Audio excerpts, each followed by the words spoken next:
next speaker, Marco Iacoboni, talks about the incredible connection of minds, of brains, through his incredible work. So if I can welcome Marco to join us and to present now. Thank you. Hi.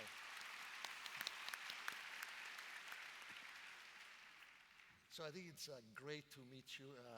I study the cells in the brain that we call mirror neurons, and a colleague of mine decided, well, we should call these cells the Dalai Lama neurons. So I'm finally meeting the target of my studies, which is you. Let me tell you about these cells. I think that one of the things I say about this mechanism in the brain is that it tells us that we are wired for empathy. And I think that's great news, because we had been told for many years that we are just really focusing on ourselves, individualist, struggling for survival, selfish minds. And it seems to me that really doesn't fit with my phenomenology. I think that people are good. I think that people tend to empathize. And now we finally have discovered a system in the brain that seems to really suggest that evolution has devised something in our brain that makes us to connect with others in a very simple way. So the story is saying that some scientists were studying cells in the brain, pretty much in these parts of the brain, that were really important for grasping. So for motor behavior, for making actions. And grasping is so important in life. You have to, when you want to drink, you have to grasp a glass of water, of course. And of course, they found many cells that were firing, they were activated when the monkey was making these grasping actions. That was expected. But suddenly, they also realized that some of these cells, the ones that we call mirror neurons, also fire when the monkey is completely still and is watching somebody else making that action. And that's why they've been called mirror neurons, because in fact, it's almost as if the monkey watching you making an action is watching her own actions reflected by a mirror. And we think that this mechanism in the brain really helps people to connect in a very simple, automatic way, at a very basic level. Because every time I reach for a glass of water, it's because I have an intention. I want to drink the water.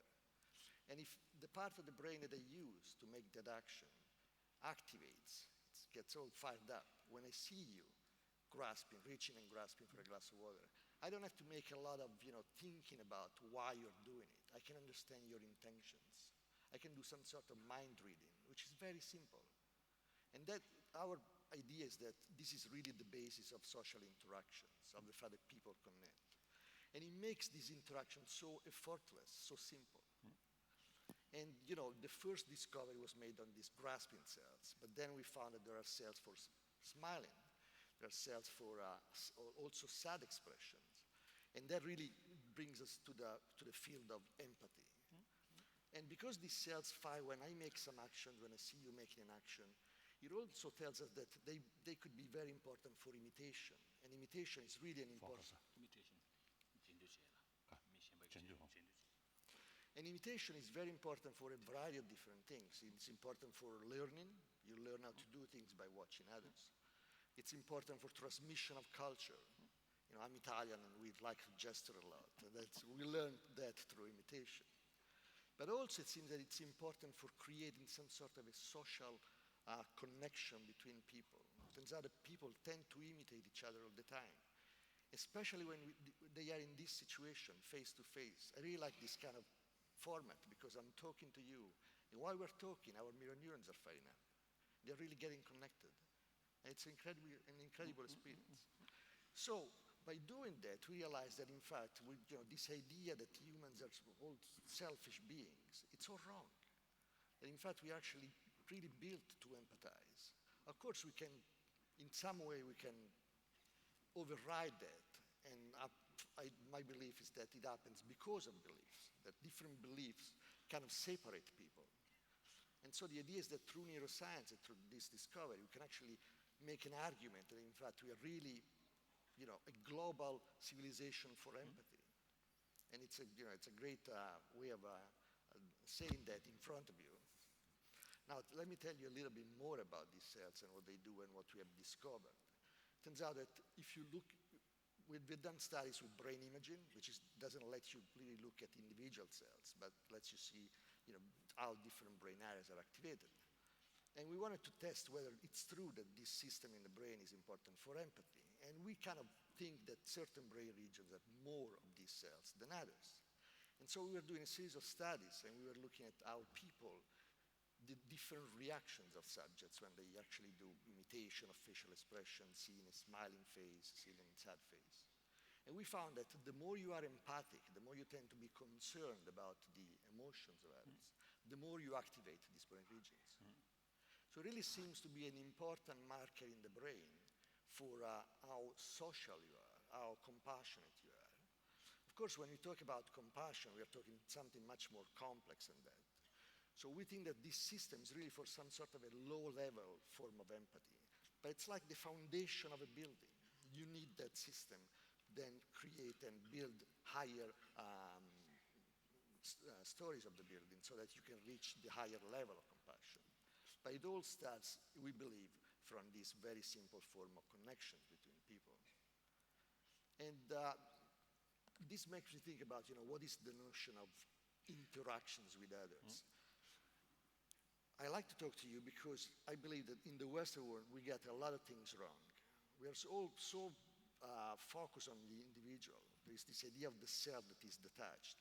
Whereas in Eastern philosophies, there's this notion of connectedness. And I think that what mirror neurons do when we do interact like this, I'm no longer Marco, you're no longer Dalai Lama, we are us in this interaction. And I think that's an important concept to remember, to propagate. One of the reasons I wrote this book, I'm more like a neuroscientist writes grant proposals with a very full of jargons, things that people don't understand well. But after the discovery, I thought we need to really spread this word around because after all, I think this thing has been in our brains forever, but we weren't aware of it. Now we are aware of this. We can talk about it. And by talking about it, I think we can actually make people more aware of what they have in the brain. And this could actually increase our potential for empathy. Wonderful.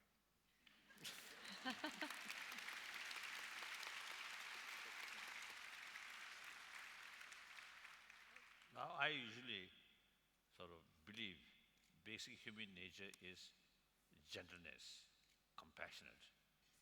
So seems now you are supporting that. Oh, yeah. So I very much appreciate it. Here's a question for you both then. If mirror neurons are activated when we observe someone else's emotion, or when we watch someone else conduct an action, does that mean that we need to actually feel someone's suffering, to actually feel it in order to be able to empathise or give compassion? Your Holiness and Marco.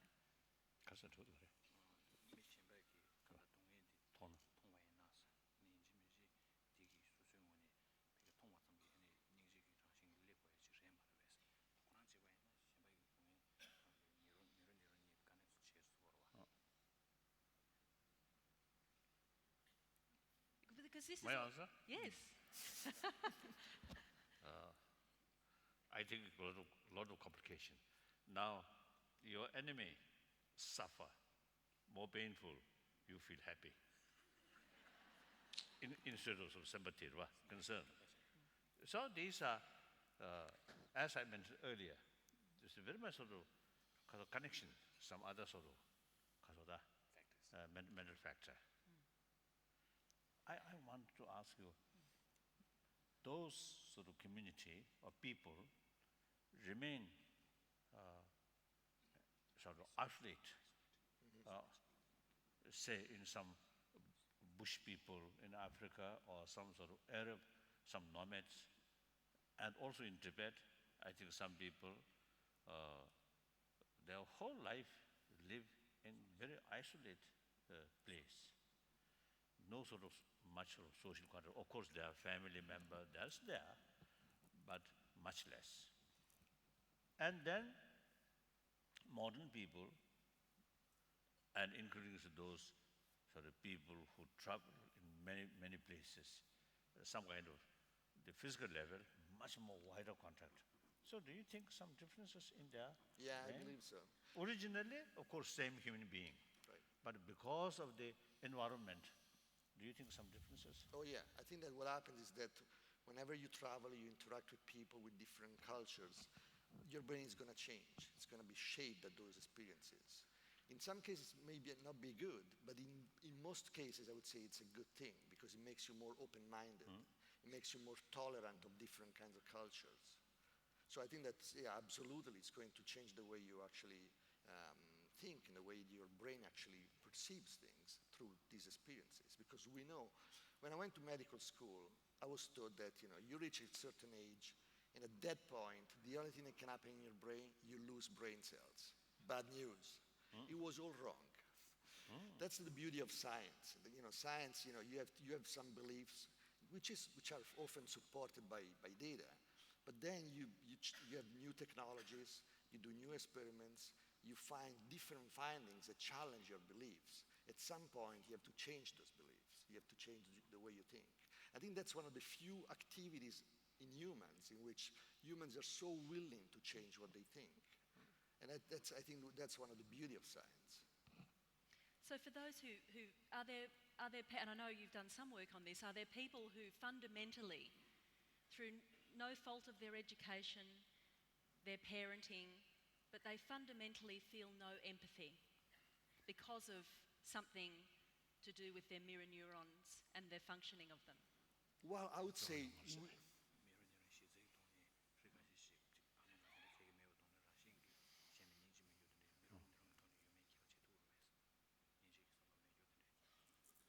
so certainly there are people that seem to lack empathy or to have a very low level of empathy.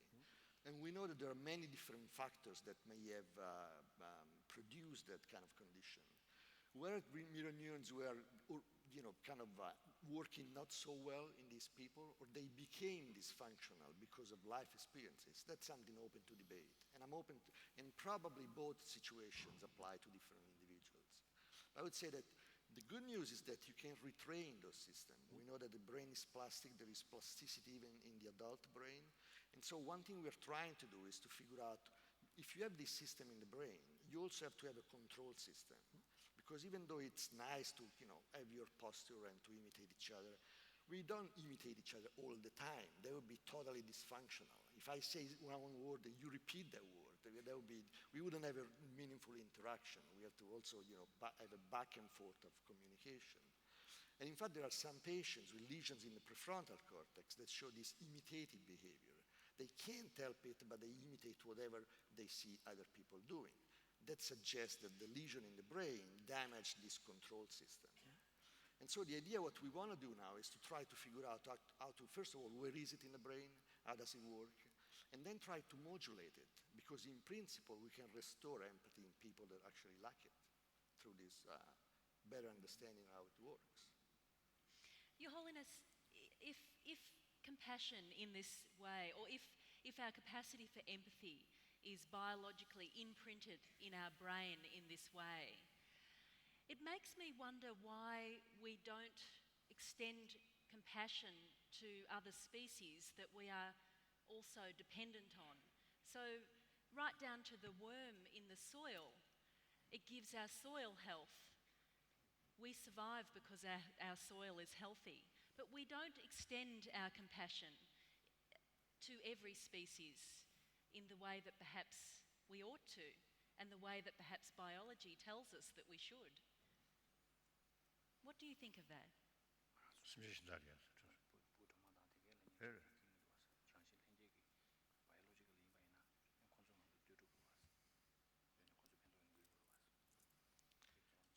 Well, my idea is that what happens is, first of all, again, rather than talking lack of empathy complete lack of empathy or absolute empathy, I like to talk about different degrees of empathy. And one idea that we have is that because of this mirroring, we tend to be more empathic with individuals or entities or beings that are like us. So humans, they all have the bodies that we have. And so we tend to empathize more with people that look like us. And for instance, which animals we don't really empathize much? Snakes, because snakes are very different. They move differently from us. Snakes. Yeah. And so this notion of empathizing by similarity, by looking at you, I see you, and your image kind of reflects my own image. And by doing that, for me, it's easier to empathize. But that doesn't mean that, again, it could be overcome. And I believe that I'm pretty sure that Jane Goodall's mirror neurons fire up a lot when she sees chimps. Because she's been watching and interacting with chimps all her life. And I bet that that happens when I see my little poodle when I go home. Your dog. My dog. So the familiarity actually makes empathy easier because these neurons actually can learn. Natasha, can I make a point here? Yes. Ellen, Your Holiness. I think everything you said just resonates so strongly, and it seems to tie in with what His Holiness said earlier, and that is just looking at appearances. Then I can see that you're very much like me, and so biologically I can already start to empathize. But then we find if you had a different skin color, then we find racism coming in. You're not like me, so the empathy isn't there. Or people who are very short, or very large, or very skinny, or you're not like me. And then we go to other species as well. And so I think biologically we have this spontaneous type of empathy and perhaps compassion insofar as people are like us, especially our own family, our own race, our own religion. But this is where His Holiness is saying, with intelligence, we can go beyond the superficial level of appearances, that you look like me, and say, at what level is the snake and the lizard and the bird and other animals, at what level are they like me, similar? And it's not so obvious, but then we say, each one wants to find happiness. Each one doesn't want to suffer. And so I think when we use our intelligence, we can find that commonality, and that can give rise to, driven by intelligence and imagination, drawing on our human faculties, then we can extend compassion much more than if we simply look at appearance and say, oh, you look like me, but you don't. Right.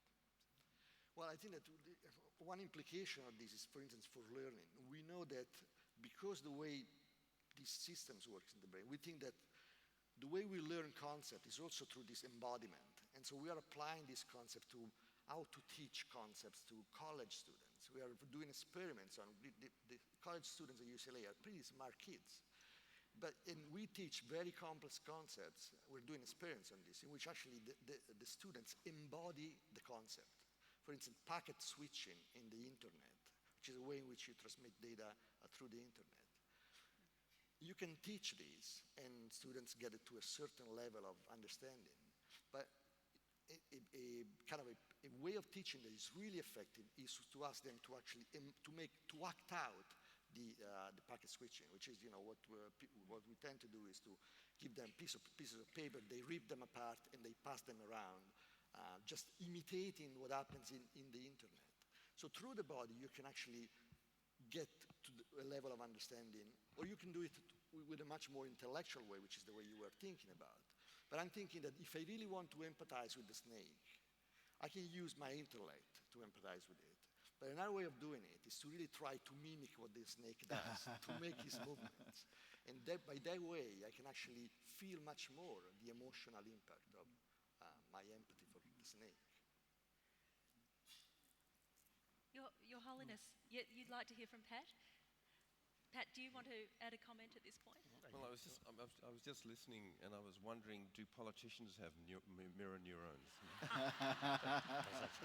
I know one who does.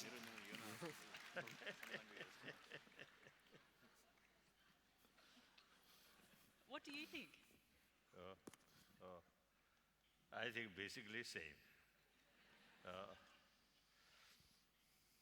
Not only politicians, I think in every field, including among the scientists also, some may be less that kind of feeling. And then even so the religious sort of person shows as a religious person, but in deep inside, extreme selfish sort of self-centered attitude. That also possible. Yeah. So, I think I think that's why I think due to either one indication, there are lacking these moral principle in various sort of field So corruption in every level, among the politicians, among the business, among the on every field. You see, corruption's there. Corruption possible because lack of moral principle. That very much related with the lack of sense of concern of others' well-being. As I mentioned earlier, if you have respect, concern for well-being of others, there's no sort of basis of cheating, no basis of bullying or lying like that, or exploitation. Because you love them, you respect them. So all these, we in modern society, we heavily sort of, heavily interconnected.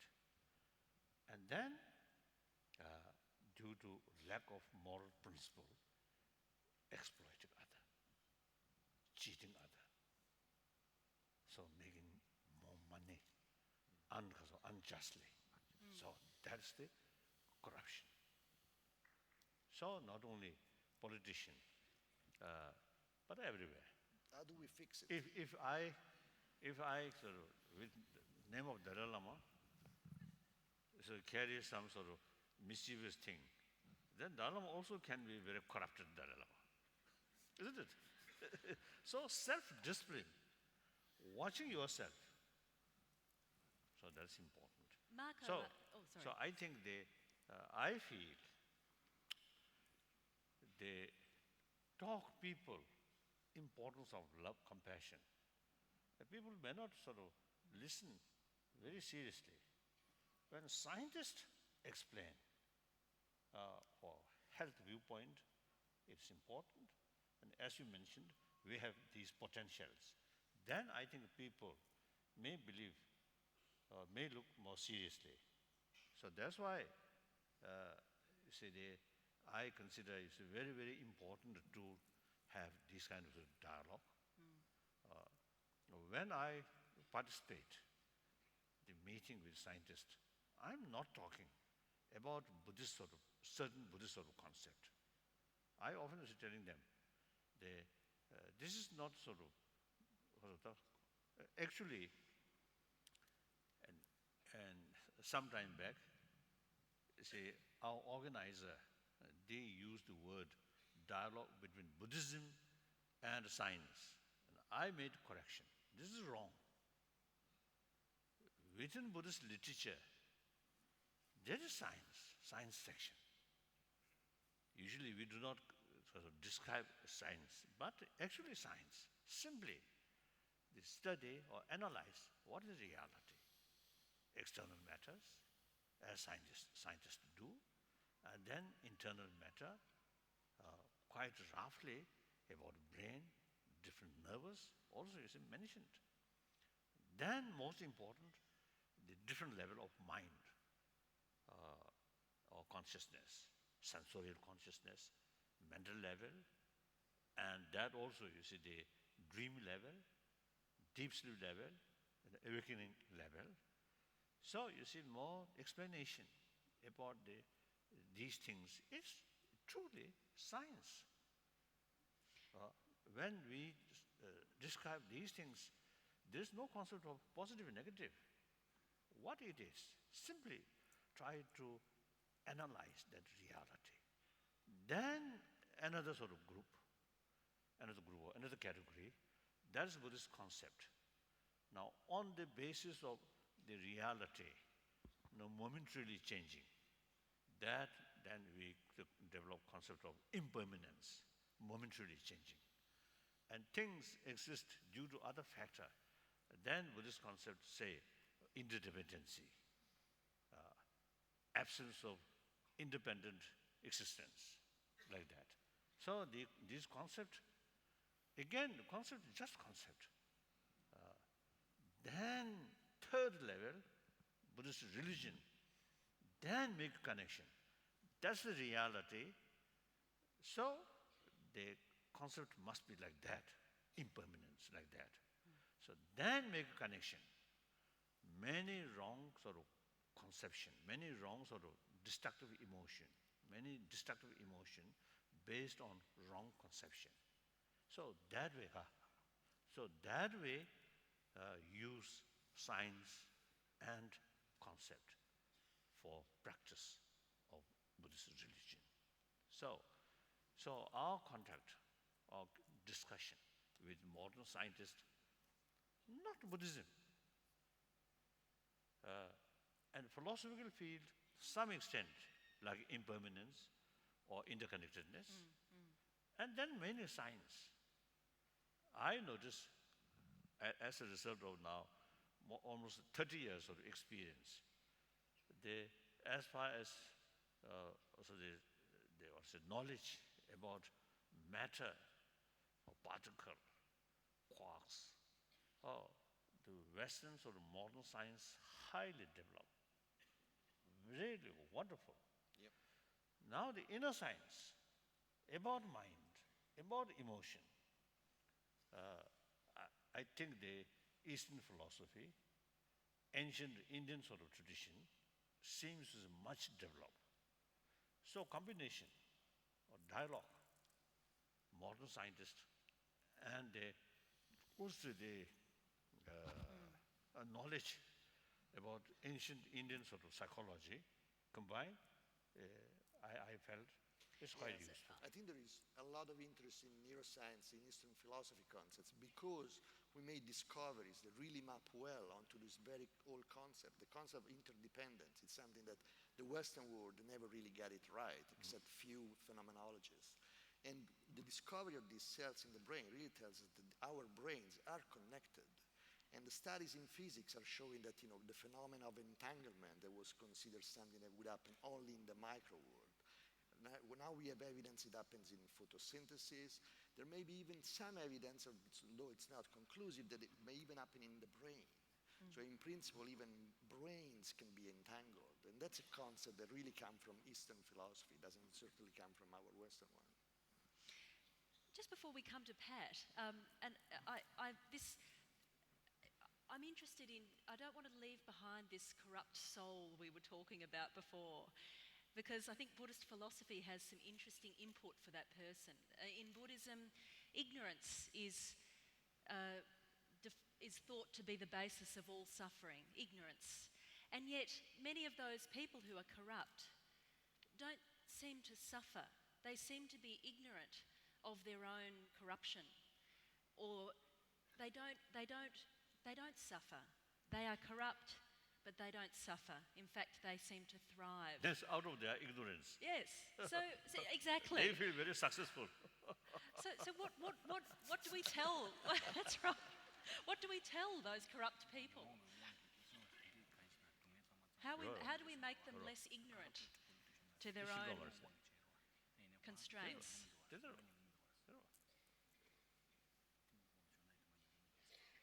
What? So I'm interested I in... think you should Yes. ask now. All right. Well, other perhaps that will panelists. come up because I think it's relevant to Pat's activism. And thank you, Marco, Thank you. for sharing your work. Thanks.